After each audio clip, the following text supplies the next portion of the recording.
News hour morning ಎಡಿಷನ್ಗೆ ಮತ್ತೆ ಸ್ವಾಗತ. ಬೆಳಗಾವಿಯಲ್ಲಿ ಮತ್ತೊಂದು ಶಕ್ತಿ ಪ್ರದರ್ಶನಕ್ಕೆ ಕಾಂಗ್ರೆಸ್ ರೆಡಿ ಆಗ್ತಾ ಇದೆ. ಬೆಳಗಾವಿಯಲ್ಲಿ ನಡೆದ ಕಾಂಗ್ರೆಸ್ ಅಧಿವೇಶನಕ್ಕೆ ಶತಮಾನೋತ್ಸವ 1924ರಲ್ಲಿ ಬೆಳಗಾವಿಯಲ್ಲಿ ನಡೆದಿದ್ದ ಶಕ್ತಿ ಅಂದ್ರೆ ಅಧಿವೇಶನ. ಆ ಬೆಳಗಾವಿ ಅಧಿವೇಶನಕ್ಕೆ ಈಗ ಶತಮಾನೋತ್ಸವ. ಸೊ ಹಾಗಾಗಿಯೇ ಕಾಂಗ್ರೆಸ್ ಶಕ್ತಿ ಪ್ರದರ್ಶನಕ್ಕೆ ಮತ್ತೊಂದು ಸಲ ಮುಂದಾಗಿದೆ. ಯಾಕೆ ಶಕ್ತಿ ಪ್ರದರ್ಶನ?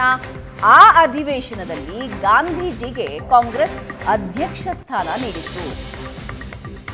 ಬೆಳಗಾವಿ ಅಧಿವೇಶನ ಆದ ಮೇಲೆ ಸ್ವಾತಂತ್ರ್ಯ ಚಳುವಳಿಗೆ ಗಾಂಧೀಜಿ ಕರೆ ಕೊಟ್ಟಿರ್ತಾರೆ. ಅದರ ಶತಮಾನೋತ್ಸವದ ನೆನಪಿಗೆ 26-27ನೇ ತಾರೀಕು ಕಾಂಗ್ರೆಸ್ ಶತಮಾನೋತ್ಸವ ಮಾಡೋದಕ್ಕೆ ನಿರ್ಧರಿಸಿದೆ. ಮತ್ತೊಂದು ರೀತಿಯಾಗಿ ಶಕ್ತಿ ಪ್ರದರ್ಶನ.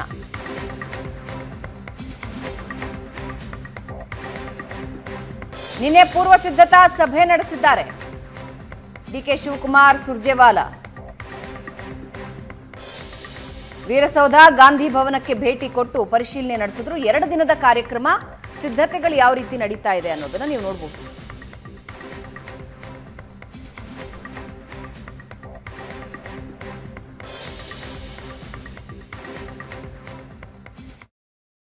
ಕಾಂಗ್ರೆಸ್ ಇತಿಹಾಸ ಈ ದೇಶದ ಇತಿಹಾಸ. ಕಾಂಗ್ರೆಸ್ ಶಕ್ತಿ ಈ ದೇಶಕ್ಕೊಂದು ಶಕ್ತಿ. ಈ ಇತಿಹಾಸ ನಮ್ಮ ಬೆಳಗಾಮಲ್ಲಿ ಅವತ್ತು ಜವಾಹರ್ಲಾಲ್ ನೆಹರು ಮತ್ತು ಗಂಗಾಧರ್ ದೇಶಪಾಂಡೆ ಇಬ್ಬರು ಜನರಲ್ ಸೆಕ್ರೆಟರಿ, ಇಬ್ಬರು ಗಾಂಧೀಜಿಯವ್ರನ್ನ ಕರ್ಕೊಂಡು ಬಂದು ಇಲ್ಲಿ ಅವ್ರನ್ನ ಅಧ್ಯಕ್ಷರಾಗಿ ಇಲ್ಲಿಂದ ಸ್ವಾತಂತ್ರ್ಯ ಚಳವಳಿ ನಡೀತು. ಇಲ್ಲಿಂದನೇ ನಾವು ಪ್ರಜಾಧ್ವನಿ ಆ ನೀರನ್ನ, ಗಾಂಧಿ ಬಾವಿ ನೀರನ್ನ ತೆಗೆದು ಚೆಲ್ಲಿ ಕಸ ಗುಡಿಸಿ ಈ ರಾಜ್ಯದಲ್ಲಿ 136 ಸೀಟು ಬಂದಿದೆ. ಈ ದೇಶಕ್ಕೆ, ಈ ರಾಜ್ಯಕ್ಕೆ ಮುಂದೆ ಯಾವ ದಿಕ್ಕಿನಲ್ಲಿ ಈ ಜನತೆಗೆ ತೆಗೆದುಕೊಂಡು ಹೋಗಬೇಕು ಅನ್ನೋದನ್ನ ತೀರ್ಮಾನ ಮಾಡಲಿಕ್ಕೆ ಈ ಒಂದು ಸಮಾವೇಶ ಇಲ್ಲಿ ನಡೀತದೆ. ಹೊಸ ದಿಕ್ಕಿಗೆ ಈ ದೇಶನ ಈ ಕಾಲಕ್ಕೆ ಏನ್ ಬೇಕೋ ಆ ಕಾಲ, ಅಂದು ಗಾಂಧಿ ಇಂದು ಖರ್ಗೆ ಸಾಹೇಬ್ ಆ ಜಾಗದಲ್ಲಿ ಕೂತಿದ್ದಾರೆ. ಇದಾದ ಮೇಲೆ ಹೊಸ ಯುಗದಲ್ಲಿ ಏನು ತೆಗೆದುಕೊಂಡು ಹೋಗ್ಲಿಕ್ಕೆ ಸಾಧ್ಯನೋ ಅದನ್ನೆಲ್ಲ ಕೂಡ ಕಾಂಗ್ರೆಸ್ ವರ್ಕಿಂಗ್ ಕಮಿಟಿ ಇಡೀ ದೇಶದ ಎಲ್ಲ ನಾಯಕರುಗಳು ಬಂದು ಚರ್ಚೆ ಮಾಡಿ ಈ ದೇಶಕ್ಕೆ ಯಾವ ದಿಕ್ಕಿನಲ್ಲಿ ನಮಗೊಂದು ಹೊಸ ಅಧ್ಯಾಯ ಪ್ರಾರಂಭ ಮಾಡಲಿಕ್ಕೆ ಮಾರ್ಗದರ್ಶನ ಕೊಡು. ಬೆಳಗಾಮಲ್ಲಿರುವಂಥ ಸ್ವಾತಂತ್ರ್ಯ ಹೋರಾಟಗಾರರು ಅವ್ರನ್ನ ಇನ್ವೈಟ್ ಮಾಡ್ತಾ ಇದ್ದೀವಿ. ಈ ನಮ್ಮ ದೇಶಪಾಂಡೆ, ಗಂಗಾಧರ್ ದೇಶಪಾಂಡೆ ಫ್ಯಾಮಿಲಿಯವ್ರನ್ನ ಇನ್ವೈಟ್ ಮಾಡ್ತೀವಿ.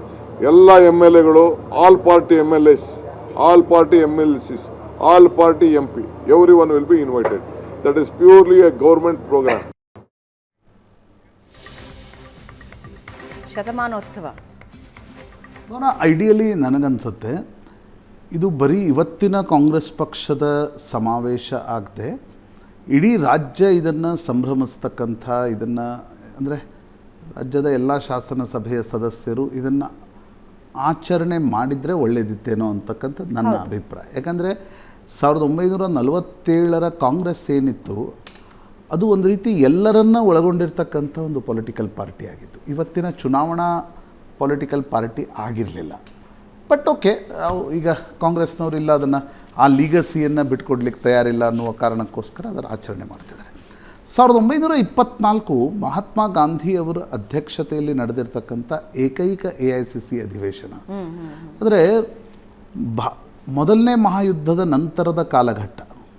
1915 ಮಹಾತ್ಮ ಗಾಂಧಿ ದಕ್ಷಿಣ ಆಫ್ರಿಕಾದಿಂದ ಭಾರತಕ್ಕೆ ಬಂದರು. ಅಲ್ಲಿವರೆಗೆ ಕಾಂಗ್ರೆಸ್ ಹೆಚ್ಚು ಕಡಿಮೆ ಬಾಲ್ ಗಂಗಾಧರ್ ತಿಲಕ್, ಲಾಲ್ ಬಾಲ್ ಪಾಲ್ ಅಂತಿದ್ರು, ಅವರ ಕೈಯಲ್ಲಿತ್ತು. 1920ರಲ್ಲಿ ಬಾಲ್ ಗಂಗಾಧರ್ ತಿಲಕ್ ತೀರ್ಕೊಳ್ತಾರೆ. 15ಕ್ಕೆ ಮಹಾತ್ಮ ಗಾಂಧಿ ಬಂದ ನಂತರ ಅಲ್ಲೇನು ಹೋರಾಟವನ್ನು ದಕ್ಷಿಣ ಆಫ್ರಿಕಾದಲ್ಲಿ ನಡೆಸಿದ್ರು. ಬ್ಯಾರಿಸ್ಟರ್ ಮೋಹನ್ ದಾಸ್ ಕರಮ್ಚಂದ್ ಗಾಂಧಿಯಾಗಿ ಬಂದಿದ್ರು. ಅವಾಗ ಇನ್ನೂರನ್ನ ಮಹಾತ್ಮ ಗಾಂಧಿ ಅಂತ ಕರಿತಾ ಇರಲಿಲ್ಲ. ಆ ಸಂದರ್ಭದಲ್ಲಿ ಅವರು 2 ಪ್ರಮುಖವಾಗಿರ್ತಕ್ಕಂಥ ಹೋರಾಟಗಳನ್ನು ಮೊದಲನೇ ಮಹಾಯುದ್ಧದ ನಂತರ ನಡೆಸಿದರು. ಯಾವಾಗ ಟರ್ಕಿಯಲ್ಲಿ ಒಟ್ಟೋಮನ್ ಸಾಮ್ರಾಜ್ಯ ಕುಸಿದು ಬಿತ್ತು, ಆಗ ಇಲ್ಲಿ ಅಲಿ ಸಹೋದರರು ಗಾಂಧಿಯವರಿಗೆ ಸೂಚಿಸಿದ್ರು, ಇಲ್ಲ ಖಿಲಾಫತ್ ಚಳುವಳಿಯನ್ನು ನಡೆಸಬೇಕು. ಯಾಕೆಂದರೆ ಖಲೀಫನ್ನು ತೆಗೆದು ಹಾಕಿದ್ರಿಂದ ಖಿಲಾಫತ್ ಚಳುವಳಿಯನ್ನು ಭಾರತದಲ್ಲಿ ನಡೆಸಿದರೆ ಮುಸ್ಲಿಮರ ಬೆಂಬಲ ಸ್ವತಂತ್ರ ಹೋರಾಟಕ್ಕೆ ಸಿಗುತ್ತೆ ಅನ್ನುವ ಕಾರಣಕ್ಕೋಸ್ಕರ ಖಿಲಾಫತ್ ಚಳುವಳಿಯನ್ನು ನಡೆಸಿದರು. ಅದಾದಮೇಲೆ 1919 ಅಮೃತ್ಸರದ ಜಲಿಯನ್ ವಾಲಾಬಾಗ್ ಏನೊಂದು ಘಟನೆ ನಡೀತು. ಬ್ರಿಟಿಷರು ಬಹಳ ಬರ್ಬರವಾಗಿ ಸಿಖ್ ಸ್ವತಂತ್ರ ಹೋರಾಟಗಾರರನ್ನು ಕೊಂದು ಹಾಕಿದರು. ಅದಾದ ಘಟನೆಯ ನಂತರ ಮಹಾತ್ಮ ಗಾಂಧಿ ಅಸಹಕಾರ ಚಳುವಳಿ ಕರೆ ಕೊಡ್ತಾರೆ. ಅಸಹಕಾರ ಚಳುವಳಿಯಲ್ಲಿ ನೀವು ಯಾರು ಬ್ರಿಟಿಷ್ ಸಾಮ್ರಾಜ್ಯದಲ್ಲಿ ಕೆಲಸ ಮಾಡ್ತಿರ್ತಿರೋ, ಸೈನ್ಯದಿಂದ ಹಿಡಿದು ಕೆಳಗಿನ ಹಂತದ ನೌಕರಿವರೆಗೆ ಎಲ್ಲರೂ ಕೂಡ ಸರ್ಕಾರದ ನೌಕರಿಗಳನ್ನು ಬಿಟ್ಟು ಬರಬೇಕು. ಸರ್ಕಾರದ ಅಂದರೆ ಬ್ರಿಟಿಷರು ತರ್ತಕ್ಕಂಥ ಗೂಡ್ಸ್ಗಳನ್ನು ಎಲ್ಲವನ್ನು ಅಸಹಕಾರ ಚಳುವಳಿ ಶುರು ಮಾಡ್ತಾರೆ. ಆ ಅಸಹಕಾರ ಚಳುವಳಿ ಸಂದರ್ಭದಲ್ಲೇ ಕಾಂಗ್ರೆಸ್ ಇಬ್ಬಾಗ ಆಗುವಂಥ ಪರಿಸ್ಥಿತಿ ನಿರ್ಮಾಣ ಆಗುತ್ತೆ. ಒಂದು ಸ್ವರಾಜ್, ಅದರಲ್ಲಿ ಮೋತಿಲಾಲ್ ನೆಹರು ಇರ್ತಾರೆ, ಚಿತ್ತರಂಜನ್ ದಾಸ್ ಇರ್ತಾರೆ.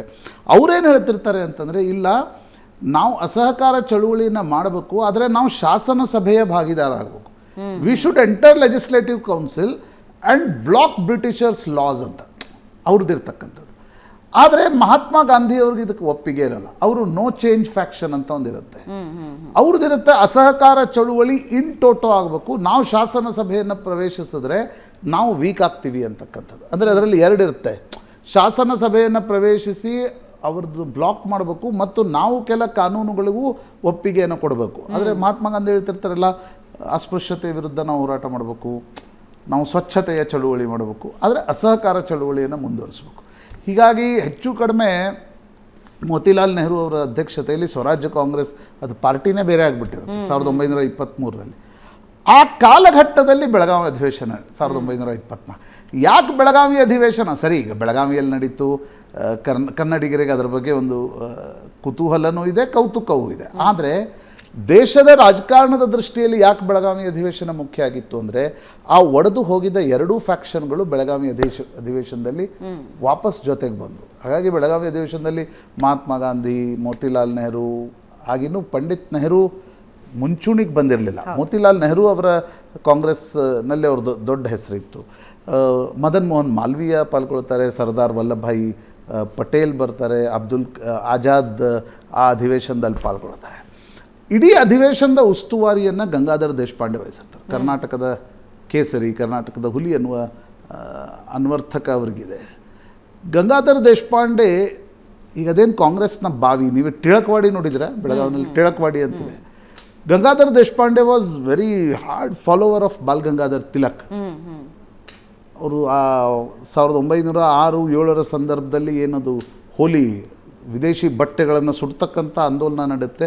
ಅದನ್ನು ದೊಡ್ಡ ಪ್ರಮಾಣದಲ್ಲಿ ಬೆಳಗಾವಿಯಲ್ಲಿ ಮಾಡಿದ್ದು ಗಂಗಾಧರರಾವ್ ದೇಶಪಾಂಡೆ. ಅದಾದಮೇಲೆ ನಂತರ ಅವರು ಮಹಾತ್ಮ ಗಾಂಧಿ ಫಾಲೋವರ್ ಆಗ್ತಾರೆ, ಗಾಂಧಿಯನ್ ಅನ್ನುವ ರೀತಿಯಲ್ಲಿ ಗುರುತಿಸ್ಕೊಳ್ತಾರೆ. ಅವರು ಇಡೀ ಸಮಾವೇಶದ ನೇತೃತ್ವವನ್ನು ವಹಿಸ್ಕೊಳ್ತಾರೆ. ಆ ಬಾವಿ, ಈಗೇನು ಕಾಂಗ್ರೆಸ್ನ ಬಾವಿ ಅಂತ ಕರೀತಾರೆ, ಆ ಬಾವಿ ಮಾಡುವಾಗ ಒಬ್ಬ ಹುಡುಗ ಸತ್ತು ಹೋಗ್ತಾನೆ. ಜನ ಅಂದ್ಕೊಳ್ತಾರೆ ಒಬ್ಬ ಸತ್ತು ಹೋದ ಅಂದ ತಕ್ಷಣ ಬಾವಿ ಬೇಡ ಬಿಡಿ, ಅದು ಗಂಗಾಧರರಾವ್ ದೇಶಪಾಂಡೆ ಹೇಳ್ತಾರೆ ಇಂಥ ಮೂಢನಂಬಿಕೆಗಳನ್ನು ನಾವು ಪಾಲಿಸೋದು ಬೇಡ, ಆ ಬಾವಿಯನ್ನು ಮಾಡ್ತಾರೆ. ಅವಾಗ ಬ್ರಿಟಿಷರು ಅದಕ್ಕೆ ವಿರೋಧ ವ್ಯಕ್ತಪಡಿಸ್ತಾರೆ. ಯಾಕಂದರೆ ಅಲ್ಲಿಂದ 1 ಕಿಲೋಮೀಟರ್ ದೂರ ಸ್ವಿಮ್ಮಿಂಗ್ ಪೂಲ್ ಇರುತ್ತೆ ಬ್ರಿಟಿಷ್ ಆಫೀಸರ್ಸ್ಗೋಸ್ಕರ, ಅಲ್ಲಿ ನೀರಿಗೆ ಬರಲಿಕ್ಕಿಲ್ಲ ಅಂತ ಆ ಬಾವಿ ತೋಡೋದನ್ನು ವಿರೋಧಿಸ್ತಾರೆ.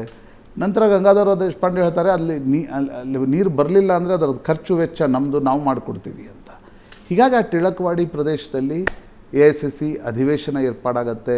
ಸ್ವತಃ ಮಹಾತ್ಮ ಗಾಂಧಿ ಆ ಅಧಿವೇಶನದ ಅಧ್ಯಕ್ಷತೆಯನ್ನು ವಹಿಸ್ತಾರೆ. ಹೀಗಾಗಿ ಒಂದು ಐತಿಹಾಸಿಕವಾಗಿರ್ತಕ್ಕಂಥ ಸಂದರ್ಭ ಇದು. ಇವತ್ತು ನನಗನ್ಸತ್ತೆ ಇವತ್ತಿನ ಕಾಂಗ್ರೆಸ್ ಪಕ್ಷ ಅದನ್ನು ಅಪ್ರೋಪ್ರಿಯೇಟ್ ಅಂದರೆ ಇಲ್ಲ, ಅದು ನಮ್ಮ ಅಧಿವೇಶನ ಅನ್ನುವ ರೀತಿಯಲ್ಲಿ ನೋಡ್ತಾ ಇದೆ. ಆದರೆ ಇದೊಂದು ಸಾರ್ವತ್ರಿಕವಾಗಿರ್ತಕ್ಕಂಥ ಸಂಭ್ರಮವಾಗಿದ್ದರೆ ನನಗನ್ಸುತ್ತೆ ವಾಟ್ ರಾಂಗ್, ಕರ್ನಾಟಕ ಸರ್ಕಾರವೇ ಇದನ್ನು ಆಚರಿಸ್ಬೋದಿತ್ತು, ಕಾಂಗ್ರೆಸ್ ಪಕ್ಷ ಯಾಕೆ ಆಚರಿಸ್ಬೋದು? 1924ರಲ್ಲೂ ಕೂಡ ಭಿನ್ನಾಭಿಪ್ರಾಯಗಳಿದ್ವು. ಮಹಾತ್ಮ ಗಾಂಧಿ ಆ ಭಿನ್ನಾಭಿಪ್ರಾಯಗಳನ್ನು ಒಟ್ಟುಗೂಡಿಸಿ ನಡೆಸಿರ್ತಕ್ಕಂಥ ಒಂದು ಅಧಿವೇಶನ ಆಯಿತು. ಇವತ್ತು ಬೆಳಗಾವಿಯಲ್ಲಿ ಮೊನ್ನೆ ಏನೆಲ್ಲ ಚಟುವಟಿಕೆಗಳು ನಡೆದಿದ್ವು, ಅದರ ಮಧ್ಯದಲ್ಲಿ ಕರ್ನಾಟಕ ಸರ್ಕಾರ ಇದನ್ನು ಆಚರಿಸಿದರೆ ಅರ್ಥಪೂರ್ಣ ಆಗ್ತಿತ್ತೇನೋ ಅನ್ನೋದು ನನ್ನ ಅಭಿಪ್ರಾಯ. ಇದೀಗ ಕಂಪ್ಲೀಟ್ಲಿ ಕಾಂಗ್ರೆಸ್ ಸರಿ, ನ್ಯಾಚುರಲಿ ಕಾಂಗ್ರೆಸ್ ಮಹಾತ್ಮ ಗಾಂಧೀಜಿ ಅವರ ಅಧ್ಯಕ್ಷತೆಯ ಒಂದು ಕಾರ್ಯಕ್ರಮ ಮತ್ತು ಕರ್ನಾಟಕದಲ್ಲಿ ಕಾಂಗ್ರೆಸ್ ಸರ್ಕಾರ ಇದೆ. ಆ ಕಾರಣದಿಂದ ಇದು ಕಾಂಗ್ರೆಸ್ನ ಅಧಿವೇಶನ, ಅದರ ಶತಮಾನೋತ್ಸವವನ್ನು ನಾವು ಆಚರಿಸ್ತೀವಿ ಅನ್ನೋದನ್ನು ಕಾಂಗ್ರೆಸ್ ಪಕ್ಷ ಮಾಡ್ತಾ ಇದೆ. ರೈಟ್, ಅಧಿವೇಶನಕ್ಕಾಗಿ ಎಲ್ಲ ಸಿದ್ಧತೆಗಳನ್ನು ನಡೆಸ್ತಾ ಇದ್ರು.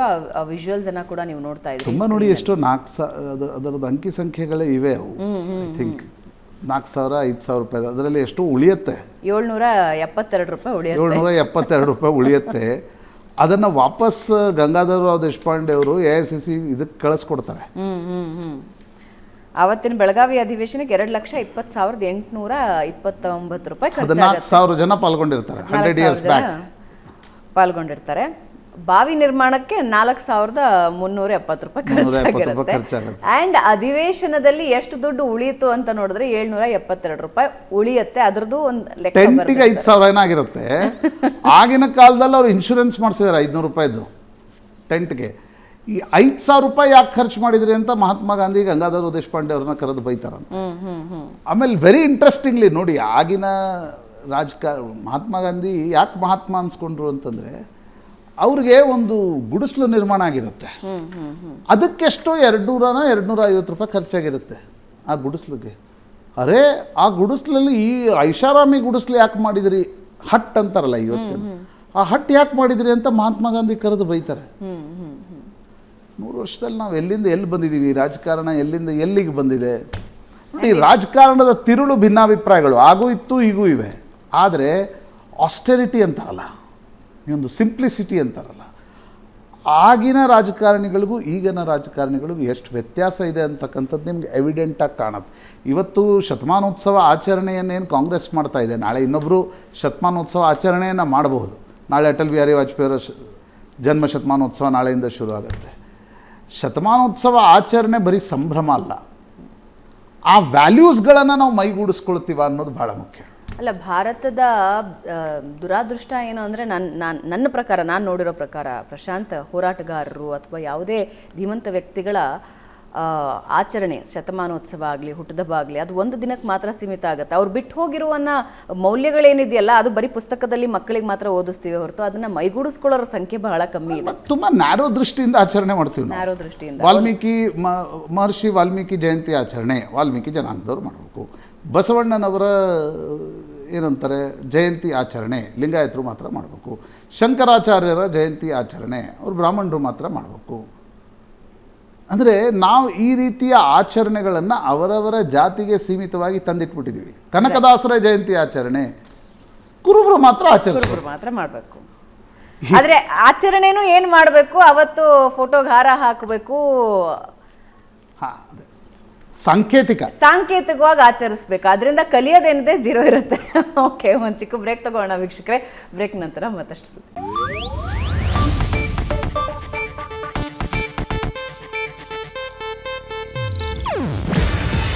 ಇದು ಏಷ್ಯಾನೆಟ್ ನ್ಯೂಸ್ ನೆಟ್ವರ್ಕ್ ಪ್ರಸ್ತುತಿ. ನೀವು ನೋಡ್ತಿದ್ದೀರಾ ಏಷ್ಯಾನೆಟ್ ಸುವರ್ಣ ನ್ಯೂಸ್.